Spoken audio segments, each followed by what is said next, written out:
बब्बू भगत जी का मैं शुक्रिया अदा करता हूँ और गुरु जी को सादर प्रणाम करता हूँ और शुक्रिया अदा करता हूँ कि वो एक बार फिर से उन्होंने मुझे याद किया। और जितने भी विद्वान जन इस स्टेज पर मौजूद हैं, सबको मेरा प्रणाम, सबको मेरा नमस्कार, सबको सलाम। और आप सब जो यहाँ पे आए हैं, आपका भी हार्दिक अभिनंदन करता हूँ, क्योंकि आप लोग एक ऐसी सभा में आए हैं जो सभाएं बहुत कम हुआ करती हैं, बड़ी मुश्किल से हुआ करती हैं। असल में जो चीज़ें इंसान ने बनाई हैं, झगड़ा उसी पे है। परमेश्वर ने इंसान बनाया, हमने आगे जात बना ली, तो आज भी जात पे झगड़ा है। मैं ऊंचा हूँ तू नीचा है, तू नीचा है मैं ऊंचा हूँ, ऐसा। खुदा ने इबादत बनाई, हमने मज़हब बना लिया, आज उन्हीं पे झगड़ा है। तेरा धर्म मेरा धर्म, तो हिंदू में मुसलमान, तो सिख में ईसाई। उस खुदा ने ज़मीन दी, उस पर हमने लकीरें बना ली और आज देश का झगड़ा है। तेरा देश मेरा देश, तेरा बॉर्डर मेरा बॉर्डर। तो जो कुछ खुदा ने बनाया, अगर हम उसी में रह जाते तो कोई झगड़ा नहीं था। जितनी चीज़ें हमने खुद बना ली हैं, वहीं झगड़ा शुरू होता। तो 30 साल से जो एक कोशिश है कि वो झगड़े किसी तरह से ख़त्म हो सकें, वो लकीरें किसी तरह से मिट सकें, तो इस कोशिश के लिए मैं सच में बहुत शुक्रगुजार हूँ और बहुत अंदर से खुश हूँ कि ऐसी कोई कोशिश हमारे ज़मीन के इस खत्ते में, इस हिस्से में भी होती। आज मैं आपके साथ परमेश्वर के बारे में बात करना चाहता हूँ। परमेश्वर कौन है, उसकी एक काबिलियत होनी चाहिए, है ना। अगर डॉक्टर कोई है तो उसको एक ख़ास पढ़ाई करना ज़रूरी है। अगर कोई दर्जी है तो उसको कपड़ा काटना सीना आना चाहिए, उसकी एक काबिलियत होती है। अगर हम किसी को खुदा कहें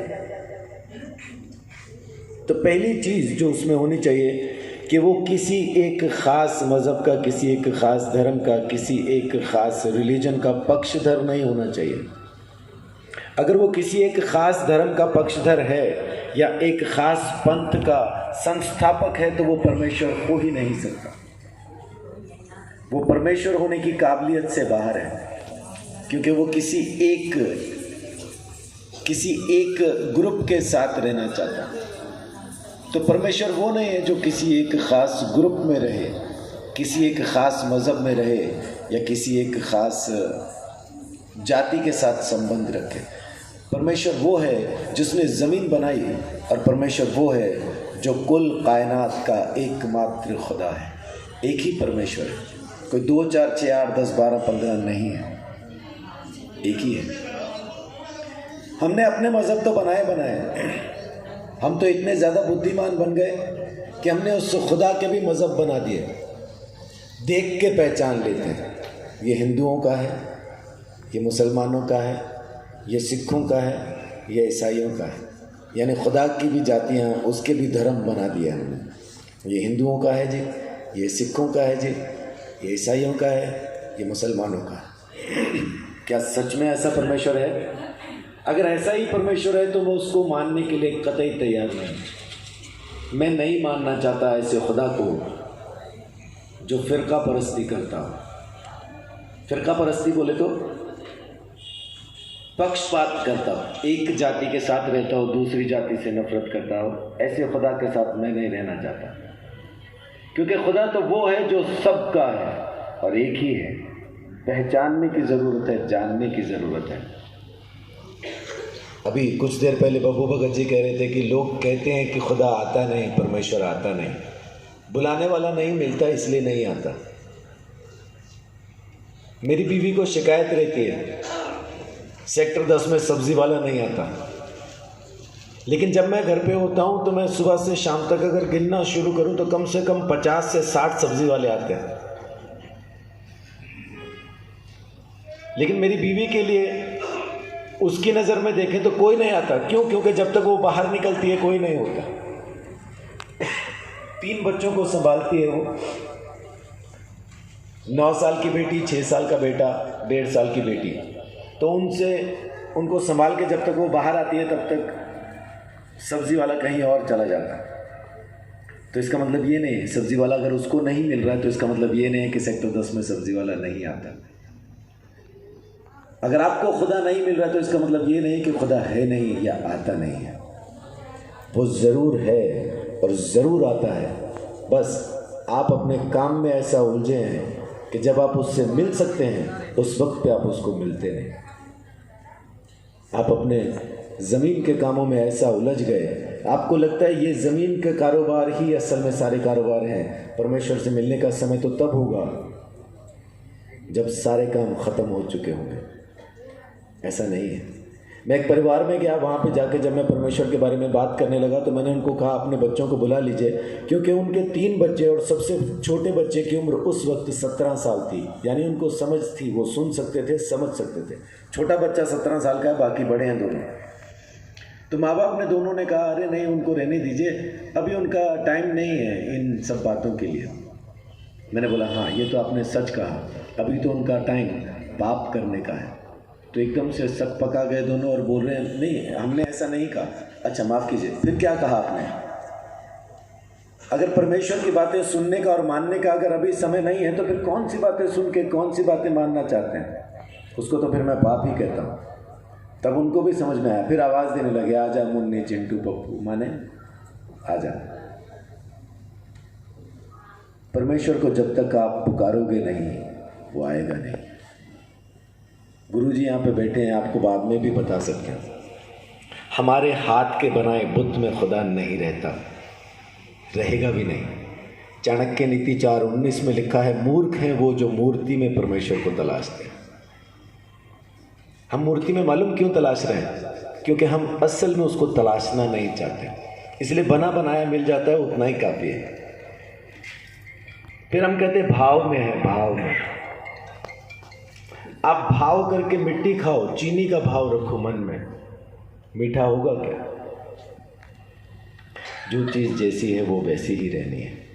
हम सच को सच नहीं मानते, अपनी फिलॉसफी से उसको बदल देना चाहते हैं। बदलेगा नहीं, सत्य तो सत्य रहेगा, वो बदल नहीं सकता। तो आप क्यों परमेश्वर को बदल के कुछ और ढंग से पाना चाहते हैं? वो जैसा है वैसा पा लीजिए तो मिल जाएगा, वो जैसा नहीं है वैसा ढूंढेंगे तो मिलेगा भी नहीं।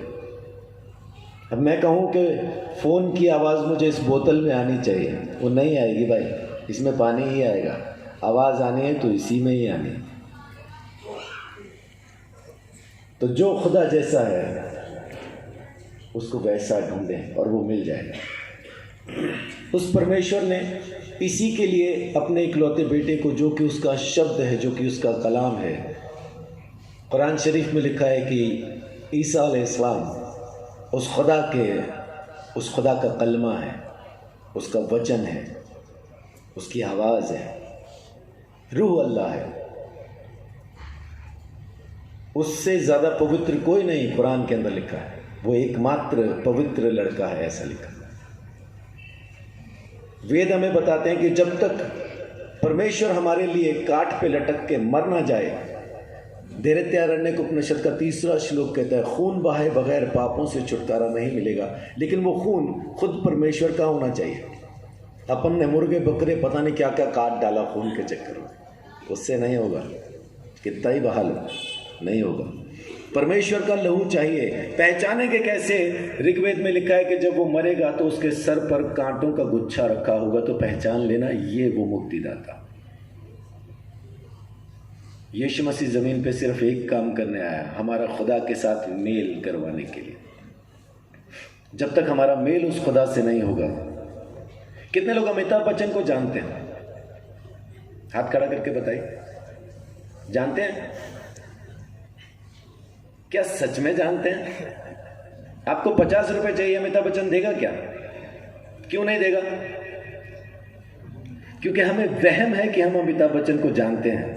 असल में हम अमिताभ बच्चन को जानते नहीं हैं, हमारी उससे मुलाकात नहीं है, वो हमारा रिश्तेदार नहीं है। हमने खाली उसके काम देखे हैं टीवी में, फिल्म में, उसकी कलाकारी देखी है। हम अमिताभ बच्चन को नहीं जानते। बिल्कुल ऐसा ही हम उस खुदा को नहीं जानते, बस हमने उसके हाथ की कारीगरी देखी है, उसके चमत्कार देखे हैं, उसको काम करते देखा है, तो हमें वहम हो गया हम परमेश्वर को जानते हैं। अमिताभ बच्चन को जानने के लिए उसके साथ रिश्ता होना जरूरी है।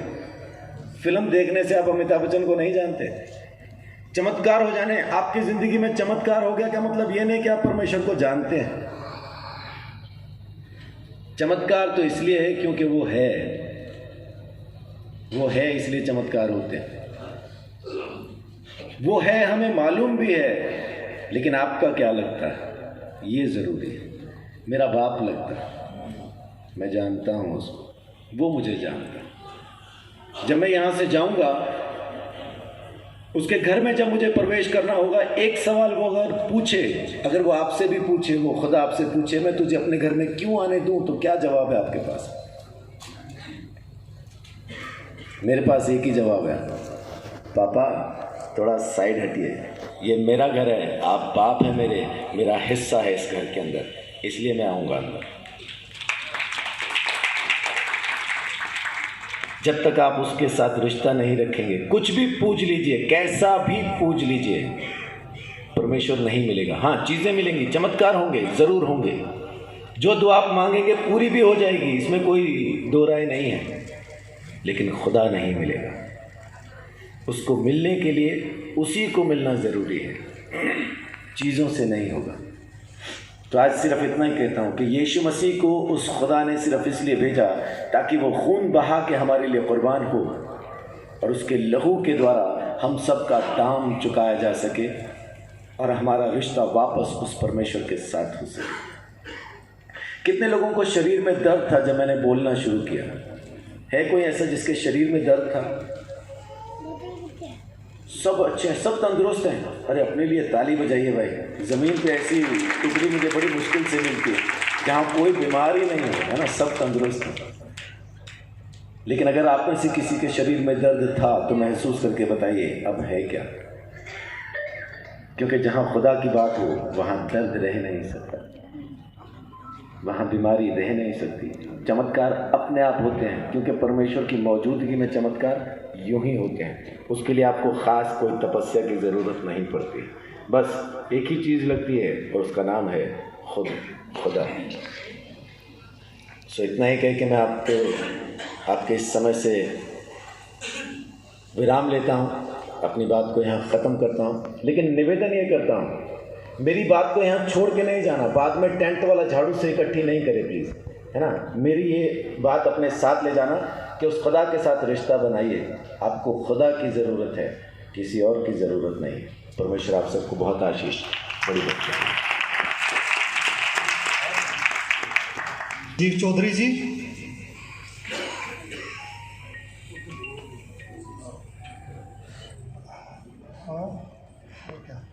मेरा निवेदन आदरणीय महाराज श्री के श्री चरणों में कि